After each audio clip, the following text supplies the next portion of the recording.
Everybody আসসালামু আলাইকুম। কেমন আছেন সবাই? আলহামদুলিল্লাহ আমরা ভালো আছি।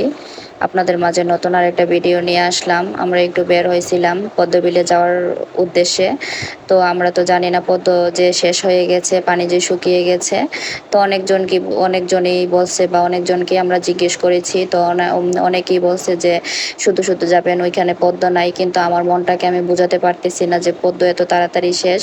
তারপরে আমরা অনেক জার্নি করে অনেক দূর গেলাম। যাওয়ার পথে তো অনেকে জিজ্ঞেস করার পরে প্রায় অনেকেই বলল যে যায় লাভ নাই, ওইখানে তো আপনার পদ্ম এখন আর নাই, পানি শুকিয়ে গেছে। তারপরেও আমার মনটাকে মানায় রাখতে পারতেছি না, আমি বলতেছি না আমি যাব। তো আপনার ভাইয়া অনেকবার আমাকে জিজ্ঞেস করেছে যে যাবা যাবা, আমি বলছি হ্যাঁ যাব।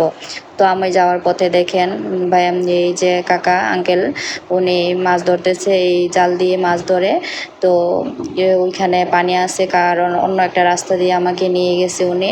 তো এই রাস্তা দিয়ে আমি সচরাচর যাওয়া হয় না, সেজন্য আমি একটু ভিডিও করে নিলাম যে পানিতে যে মাছ ধরতেছে ওনাকে। তো আমরা রাস্তাটা দেখেন, গ্রামের ভিতরের রাস্তাটা কিন্তু অনেক সুন্দর লাগতেছে। তো সুন্দর লাগতেছে মানে তার আমি এই জন্য ভাবলাম যে একটু ভিডিও করে নেই। আসলে ভিডিও করাটা আমার একটু পেশা হয়ে গেছে বলতে গেলে চলে। ভিডিও করতে আমার কাছে অনেক ভালো লাগে এখন। তো আমি আপনার ভাইয়ের পেছনে বসে আছি, সেজন্য ভাবলাম যে একটু ভিডিও করে নেই। রাস্তাটা অনেক সুন্দর লাগতেছে আমার কাছে, কারণ গ্রামের ভিতরে এরকম রাস্তা হওয়াটা অনেক কষ্টকর, কারণ রাস্তা নতুন করে করেছে। তো সেজন্য এই রাস্তাটা গ্রামের ভিতরে ছিল না। তো এখন রাস্তাটা কিন্তু অনেক সুন্দর লাগতেছে, সেজন্য আমরা যাচ্ছি। তো রাস্তাটাও তেমন ভাঙা ছিল না, রাস্তাটা তো জার্নি করতে অনেক সুন্দর লাগছে। এই যে ব্রিজটা, স্টিলের ব্রিজ, তো এই ব্রিজটা আমার কাছে অনেক ভালো লেগেছে, সেজন্য আমি একটু ভিডিও শ্যুট করে নিয়েছি। আর আমি ওইদিকে মনে হয় না 6 বছরের ভিতরে ওইদিকে গেছি, যদিও 6 বছরের আগে গিয়ে থাকি সে কথা আমার মনে নাই। তো এই ব্রিজটা আমার কাছে অনেক ভালো লাগছে, সেজন্য একটু ভিডিও শ্যুট করে নিচ্ছি।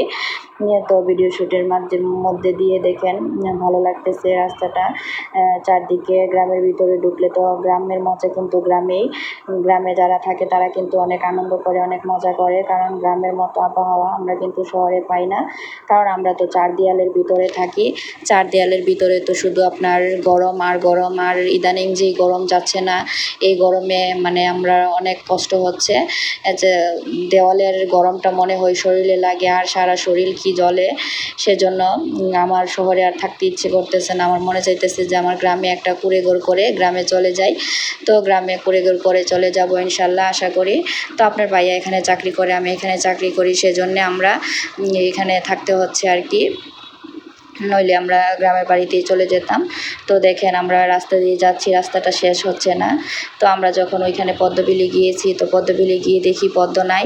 তো পদ্মবিলে পদ্ম নাই বলে তো আমরা ফাঁকে দিয়ে একটু ভিডিও শ্যুট করে নিচ্ছি, নৌকা দিয়ে একটু ঘুরে আসছি। ওইখানে শুধু শাপলা আছে, তো শাপলা আমি কিছু শাপলা তুলে আনলাম। তো শাপলাগুলো আমার কাছে অনেক ভালো লাগছে, কারণ আমাদের ভাদুঘর বিলেও কিন্তু এরকম শাপলা আছে, ওইখানে অনেক জার্নি করে আমরা গেছি। তো সেই জন্য ভাবলাম যে একটু ভিডিও শ্যুট করে নেই। তো আমার ভিডিওটা যদি এভরিবডি ভালো লাগে তাহলে অবশ্যই লাইক কমেন্ট শেয়ার করবেন। আর দেখেন আমি আর আপনার ভাইয়া ফাঁকি দিয়ে অনেকগুলো ভিডিও শ্যুট করে নিচ্ছি। ইনশাল্লাহ আবার নেক্সট টাইম আপনাদের সামনে ভিডিও যাতে নিয়ে আসতে পারি।